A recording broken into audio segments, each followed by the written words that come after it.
علی بھائی اگلا سوال ہے، قرآن حکیم میں سورۃ البقرہ میں بچے کے دودھ چھڑانے کی عمر 2 سال ذکر ہوتی ہے، جبکہ سورۃ الاحقاف میں 30 ماہ یعنی 2.5 سال کا ذکر موجود ہے۔ ان دونوں باتوں میں سے کس بات پر عمل کیا جائے گا؟ یہ میں نے پہلے بھی عرض کیا کہ قرآن حکیم میں جب بظاہر کوئی تضاد آتا ہے نا تو اس کو دقت نظر سے دیکھنے کی ضرورت ہے، وہ باتیں مختلف ہوتی ہیں۔ سورۃ البقرہ میں جو آیا نا وہ یہ ہے کہ ماں اپنے بچے کو دودھ پلائے مکمل 2 سال تک، تو ظاہر سے پتہ چل گیا کہ دودھ پلانے کی عمر 2 سال ہے، اس کے بعد نہیں پلانا۔ اور اگر رضاعت کا رشتہ یعنی دودھ کے ذریعے جو رشتہ ثابت ہوتا ہے وہ ہوگا تو انہی 2 سالوں کے اندر ہوگا۔ اور اس کو سپورٹیو حدیث ہے بخاری اور مسلم دونوں میں، نبی علیہ السلام نے فرمایا رضاعت کا رشتہ بھوک کی عمر تک کے لیے ہے، جب بچہ بھوک کی وجہ سے دودھ پیتا ہے، اور وہ وہی ہے جو قرآن کے اندر آئی ہے۔ امام ترمذی نے بھی یعنی اس حدیث کو باقاعدہ باب باندھ کے اس پہ ہیڈنگ بنائی ہے کہ قرآن کی روح سے یہ 2 سال بنتے ہیں، اور نیچے انہوں نے لکھا ہے کہ اس میں امت کی اکثریت کا اتفاق ہے اس معاملے کے اوپر۔ ظاہر ہے کہ واضح قرآن میں جب 2 سال آ گئے۔ بخاری مسلم دونوں میں حدیث ہے کہ جو رشتے نسب کی وجہ سے حرام ہوتے ہیں نا، خون کی وجہ سے، وہ رضاعت کی وجہ سے بھی حرام ہو جاتے ہیں۔ یعنی اگر کسی شخص نے کسی عورت کا دودھ پیا ہے تو اب وہ عورت اس کی حقیقی ماں کی طرح ہے۔ اس عورت کے جتنے بچے ہیں نا وہ اس کے بہن بھائی ہوں گے، لیکن صرف اسی بچے کے بہن بھائی ہوں گے جس نے دودھ پیا ہے۔ جس نے دودھ پیا اس کے جو اپنے بہن بھائی ہیں نا وہ ان کا رشتہ ان کے ساتھ ہو سکتا ہے، اس کا نہیں ہو سکتا۔ یہ لوگ اکثر پوچھ رہے ہوتے ہیں، میں نے کہا اس کے اوپر ویڈیوز کئی ایک ریکارڈ کروا دیے حرمت والے رشتے کون سے، اور اس میں بھی صحیح مسلم میں حدیث ہے کہ 1 یا 2 دفعہ دودھ پینے سے رضاعت ثابت نہیں ہوتی، کم از کم 5 دفعہ دودھ پینے سے مختلف اوقات میں، 1-2 دفعہ تو غلطی سے بھی ہو سکتا ہے نا۔ تو اس نے شریعت نے اس میں، اور یہ اہل سنت اہل تشیع کے ہاں کامن ہے یہ چیز 5 دفعہ کی۔ البتہ حنفی یہ کہتے ہیں کہ جی 1 دفعہ بھی پی لیا تو حرمت ثابت ہو جائے گی، تو 1 دفعہ تو حساتی طور پہ بھی ہو سکتا ہے۔ یہ 5 والا قول صحیح مسلم کے اندر ہے سیدہ عائشہ کا، تو یہ 5 والی بات ہی جو ہے نا وہ درست ہے۔ دودھ چھڑانے کی عمر 2 سال قرآن سے ہوگی سورۃ البقرہ سے۔ اب یہ جو آیت مبارکہ ہے نا سورۃ الاحقاف میں، جہاں پہ اللہ تعالیٰ نے ماں باپ کی جو اولاد کے لیے قربانیاں ان کا ذکر کیا ہے، اور اس میں خصوصاً ماں کا ذکر کیا ہے کہ وہ کتنی تکلیف اٹھاتی ہے، اور اس میں اللہ تعالیٰ نے ذکر کیا ہے کہ اس کا جو حمل ہے اور دودھ یہ 30 ماہ کی مدت ہے، تو 30 ماہ بنتے ہیں 2.5 سال، یعنی 2 سال اور آدھا سال۔ وہاں دودھ چھڑانے کی عمر نہیں ہے، اس میں ہے کہ اس کے حمل اور دودھ، حمل اور دودھ یہ ملا کے کتنے ہوئے؟ 30 مہینے۔ تو 30 مہینے یعنی کم از کم پریگنینسی جو ہے نا 6 مہینے کی ہو جاتی ہے، یعنی بچہ اس میں پیدا ہو جاتا ہے، اور 2 سال وہ ایک تو یہ ہو سکتا ہے۔ دوسرا یہ کہ یہ 30 مہینے راؤنڈ آف کر کے ہیں، کیونکہ قرآن میتھمیٹکس کی بک نہیں ہے، وہ لٹریچر کی کتاب ہے۔ یعنی اگر میں آپ کو کہوں جی ٹائم کیا ہوا ہے 6:40 ہوئے ہوں تو آپ 6:40 نہیں کہیں گے، آپ کہیں گے جی 6:45 ہو گئے، راؤنڈ آف کر دیں گے نا۔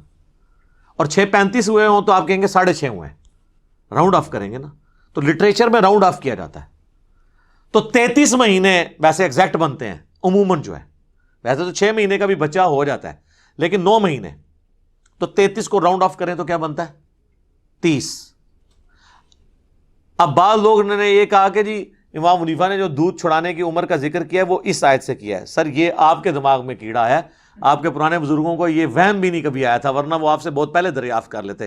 پرانے بزرگوں نے آپ کے یہ لکھا ہے کہ تفسیر عثمانی جو ہے شبیر احمد عثمانی صاحب کی، اور محمود الحسن دیوبندی صاحب کا ترجمہ ہے۔ شبیر احمد عثمانی وہ ہیں جنہوں نے محمد علی جناح بانی پاکستان کا جنازہ پڑھایا ہے، انہوں نے اس تفسیر میں یہ آیت جب آئی ہے نا کہ دودھ چھڑانا جو ہے وہ 2 سال میں، اس کی انہوں نے حاشیے میں لکھا ہے کہ قرآن میں تو آیا ہے کہ 2 سال کی عمر ہے، لیکن امام حنیفہ کہتے ہیں 2.5 سال۔ ہو سکتا ہے ان کے پاس بھی کوئی دلیل ہو۔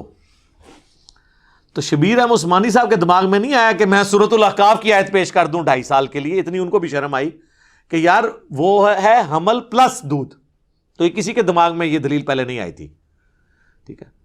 تو اب اگر کوئی دھکے سے کرتا ہے تو ان کے بڑے بزرگ یہ حرکت نہیں کرتے تھے, ان کو پتا تھا کہ یار اس طریقے سے تو آپ تعریف نہیں کریں گے. اور یہ راؤنڈ آف کا معاملہ چلتا ہے عربی زبان کے اندر. بخاری اور مسلم دونوں میں حدیث ہے, صحابی کہتے ہیں کہ نبی علیہ السلام نے 60 سال کی عمر میں وفات پائی. پھر بخاری اور مسلم میں دونوں میں حدیث ہے, دوسرے صحابی کہتے ہیں کہ حضور علیہ السلام نے 65 سال کی عمر میں وفات پائی. پھر تیسری حدیث ہے بخاری اور مسلم دونوں میں کہ نبی علیہ السلام نے 63 سال کی عمر میں وفات پائی, 63. تینوں حدیثیں متفقن علیہ ہیں بخاری اور مسلم کی, 65 ایئرس, 60 ایئرس اور 63 ایئرس.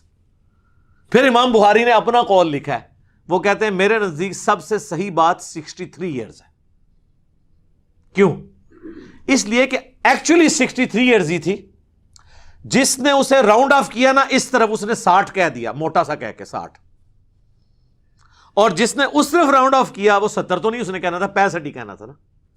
تو یہ راؤنڈ آف ہوا کرتا تھا, ادھر راؤنڈ آف کر دیں 63 کو 60 بنتا ہے, دوسری طرف کر دیں تو 65. اور امام بخاری نے باقاعدہ اس کے اوپر کامنٹس کیے. تو یہ راؤنڈ آف والا جو معاملہ ہے نا یہ ہوا کرتا تھا پہلے بھی, عربی زبان میں اس طرح کی چیزیں چلتی ہیں. لہذا دودھ چھڑانے کی جو عمر ہے وہ ہے 2 سال. 2 سال کے بعد چھڑانا ضروری ہے. آپ دودھ اس کے بعد ماں کا نہ پلائیں, آپ نے ویسے کوئی اور دودھ پلانا ہے وہ پلائیں. اور دودھ 2 سال کی اس سے بڑی عمر کا بچہ اگر دودھ کسی عورت کا پی لے تو اس سے رضاعت ثابت نہیں ہوگی. 2.5 سال کا بچہ, 3 سال کا بچہ اگر کسی عورت کا دودھ پیتا ہے, یا کوئی 50-60 سال کا بچہ دودھ پی لیتا ہے. ہاں, علماء عرب نے فتویٰ دیا تھا نا جب ان کو کہا گیا کہ ہمارے جو ہے وہ, میرے پاس تو باقاعدہ عرب سے ایک بھائی ہے, وہ آئی ٹی کی فیلڈ سے تھے, وہ ڈرتے ڈرتے مجھ سے سوال کر رہے تھے کہ مطلب میں برا نہ مان جاؤں اس حوالے سے کہ بھی وہ کہتے ہیں نہیں یہاں تو ہمارے آفس میں ایک فتویٰ چل رہا ہے کہ جہاں پہ غیر محرم مرد و عورت اکٹھے ایک جگہ جاب کرتے ہیں نا تو اب پردے کا تو اہتمام مشکل ہے, تو اس میں یہ کریں کہ وہ وہاں پہ جو عورتیں جاب کر رہی ہیں نا وہ کسی برتن میں دودھ نکال کے دے دیں اور وہاں جتنے مرد ہیں ان کو پلا دیں, وہ ان کے ساتھ رضاعت اسٹیبلش ہو جائے گی. پہلی تو بات ہے 5 دفعہ سے کام میں نہیں ہوگی, ٹھیک ہے, صحیح مسلم میں حدیث ہے. دوسری بات بخاری اور مسلم دونوں میں حدیث ہے کہ بھوک کی عمر تک ہے. اب وہ بھوک کی عمر تک تو نہیں ہے, وہ تو بڑے بڑے ہیں, بڑے عمر کی رضاعت تو ثابت نہیں ہوگی. ابن تیمیہ مانتا ہے کہ ہو جاتی ہے, وہ حدیثیں جو ہیں وہ منسوخ ہیں, کیونکہ جب بھوک کی عمر والی حدیث آ گئی تو حدیث منسوخ ہوگی. تو وہ کہتا ہے ادھر باقاعدہ یعنی لوگ اس طرح کے رضاعت کے رشتے اسٹیبلش کرتے ہیں, اس طرح رضاعت کا رشتہ اسٹیبلش نہیں ہوگا. رضاعت کا رشتہ اسٹیبلش ہوگا بھوک کی عمر تک, اس کے بعد اگر آپ دودھ کسی کو پلاتے ہیں تو نہیں ہوگا. اور اس میں ویسے دیکھیں کتنی ایک آسانی بھی ہے. اکثر میں آپ کو ضمناً اس سے ریلیٹڈ ایک بات بتا دیتا ہوں. کئی لوگ ہیں وہ ہم سے پوچھ رہے ہوتے ہیں ہم نے اولاد نہیں ہے تو بچہ کسی رشتہ دار سے لے کے پالنا ہے, تو میں ان کو کہتا ہوں کہ آپ نے اگر بچی لی ہے تو ایسی بچی لیں جو وہ اس کا جو سرپرست ہے ہونے والا اس کی وہ محرم ہو. یعنی لڑکا اگر لے رہا ہے تو وہ اپنی بھانجی یا بھتیجی لے تاکہ وہ جب بڑی ہو تو اس سے اس کا پردے والا معاملہ نہ ہو. اور اگر آپ لڑکا لے رہے ہیں تو وہ جو اس کی بیوی ہے نا اس کا محرم ہونا چاہیے, یعنی اس کا بھانجا یا بھتیجا ہو جائے تاکہ جب بڑا ہو تو اس سے پردہ نہ اسے کرنا پڑے. لیکن بعض اوقات ایسی صورتحال ہوتی ہے کہ یہ چیز کرنا مشکل ہو جاتی ہے, پھر لوگ جا کے عیدی والوں سے جا کے لے آتے ہیں یا کسی اپنے ایسے جاننے والے سے لے لیتے ہیں, پھر بعد میں وہ ٹینشن ہوتے ہیں. تو اس کا میں نے بتایا کہ آج کل تو بڑی آسانی ہے, ایسی ادویات اور ایسے ٹیکے اویلیبل ہیں میڈیکلی جو آپ اگر اس عورت کو لگا دیں تو پریگنینسی کے بغیر بھی دودھ اتر آتا ہے, اور پھر وہ دودھ اگر 5 دفعہ پلا دے اپنے اس لے پالک بچے کو تو وہ اس کی ماں بن جائے گی اور اس کا وہ جو خامند ہے وہ اس کا رضائی باپ بن جائے گا. لیکن اس کا جو نام لکھوایا جائے گا نا باپ کا, وہ وہی لکھوایا جائے گا جو اس کا اوریجنل باپ ہے, کیونکہ بخاری اور مسلم دونوں میں حدیث ہے جس نے اپنے باپ کا نام بدل لیا اس پہ جنت حرام ہے. اور ایک اور حدیث ہے بخاری اور مسلم میں کہ نبی علیہ السلام فرمایا کہ جو اپنے باپ کا نام بدل لے اس پہ اللہ کی لعنت, اللہ کے فرشتوں کی لعنت, تمام لعنت کرنے والوں کی لعنت قیامت والے دن اللہ تعالیٰ نہ ایسے شخص کا کوئی فرض قبول کرے گا نہ نفل. یہ بہت بڑی چیز تھی, ایک بہت بڑا عیب ہے. تو لے پالک بچہ, اب لوگ اس سے اگلی بات کرتے ہیں کہ جی اگر وہ لے پالک بچہ ایسا ہے جس کے ماں باپ ہمیں پتہ ہی نہیں, پھر ہم کیا کریں؟ پھر بھی سر آپ اپنا نہیں لکھوائیں گے؟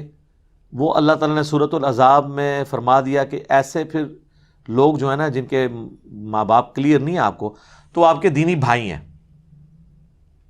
یا آپ ایک سٹیپ آگے جائیں گے تو جس طرح آج کل این جی اوز ہیں تو وہ عیدی صاحب کا نام لکھوا دیتے ہیں, اور لوگوں کو پتہ ہوتا ہے کہ عیدی صاحب کا اگر نام لکھا ہے تو یہ بگوٹن ان کی اولاد نہیں ہے بلکہ سرپرست کے حوالے سے, کیونکہ پھر بعد میں مسئلے کھڑے ہو جاتے ہیں نا, پھر وراثت کے ایشوز آ جاتے ہیں.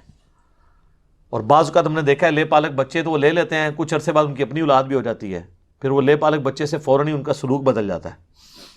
دیکھیں کیسی ظالم ہے یار انسان چیز. ویسے ابھی تک آنکھوں کا تارا ہوتا ہے تو, اور پھر وہ جو ہے نا وہ ان کو یہ ہو جاتا ہے کہ ہم اس کے نام سب کچھ لگا دیں. یہ اس طرح کے معاملات. اور سر میں آپ کو بتاؤں کتنے گورے ہیں جو اپنی اولاد اس لیے نہیں ہونے دیتے کہ وہ لے پالک بچے پالتے ہیں کہ یار ان کا کوئی نہیں ہے. اتنا حوصلہ ہے ان میں, اور یہ اوریجنل واقعات ہیں. میں آپ کو بتاؤں بندے کی آنکھوں میں آنسو آ جاتے ہیں کہ انہوں نے اپنی اولاد نہیں ہونے دی ہے صرف اس لیے کہ ہم لے پالک بچے پالیں گے کہ جن کا کوئی پرسان حال نہیں. وہ جا کے کسی یتیم خانے سے بچے لے آتے ہیں کہ یار ہمیں بچے ہی چاہیے نا تو ان کو پالیں گے. اور ہمارے مسلمانوں کا کیا حال ہے, بلکہ یہاں تو اپنی سگی اولاد میں اختلافات شروع ہو جاتے ہیں ماں باپ کے مرنے کے بعد. پتہ نہیں کیا تربیت ہوئی ہوتی ہے, یہ دنیا کی محبت ایسی غالب آ جاتی ہے, کیسے معاملات ہو جاتے ہیں. خیر اب یہ تو رونا شروع کریں تو کئی باتیں آگے آئیں گی. تو یہ جو دودھ پلانے کی عمر ہے یہ 2 سال تک ہی ہے. یہ جو قرآن میں لوگ کہتے ہیں نا بعض اوقات یہ تضاد ہے, یہ تضاد نہیں ہے میرے بھائی, یہ لٹریچر کی بک ہے. آپ نے دونوں چیزوں کو ایک جگہ جمع کر کے دیکھنا ہے. اسی والے سے جو پچھلا بھی کچھ کوسچنز پہلے آپ کا جو کوسچن تھا کہ جی وہ قرآن میں فرشتوں کو حکم ہوا تھا تو شیطان تو فرشتہ نہیں تھا تو اس نے سجدہ کیوں کرنا تھا, تو اس کو میں نے لہذا سے کلیئر اسی لیے کیا ہے کہ وہ اس میں شامل تھا, اور اس نے اس لیے نہیں کیا کہ فرشتہ نہیں تھا. وہ سورۃ الکہف میں آ گیا کان من الجن ففسق عن امر ربی, اگر فرشتہ ہوتا تو نافرمانی نہ ہوتا. فرشتوں میں اس لیے شامل تھا کہ تغلیب کے قاعدے کے تحت چونکہ سارے فرشتے تھے ان میں ایک جن تھا تو اللہ نے فرشتوں کو جنرل ذکر کیا. اور آپ کا وہم پھر مزید نکالا کہ اللہ نے شیطان سے پوچھا کہ تو نے کیوں نہیں سجدہ کیا, تو اس نے آگے یہ نہیں کہا کہ یا اللہ مجھے حکم نہیں تھا, بلکہ اس نے کیا کہا کہ میں نے اس لیے نہیں کیا کہ میں اس سے بہتر ہوں. اس نے اپنے گناہ کو جسٹیفائی کیا, شیطان مان گیا. اور جو اپنی غلطی کو مان لے وہ آدمی بن جاتا ہے. یہی آدمی اور شیطان میں فرق ہے. ٹھیک ہو گیا جی, جزاکم اللہ خیر.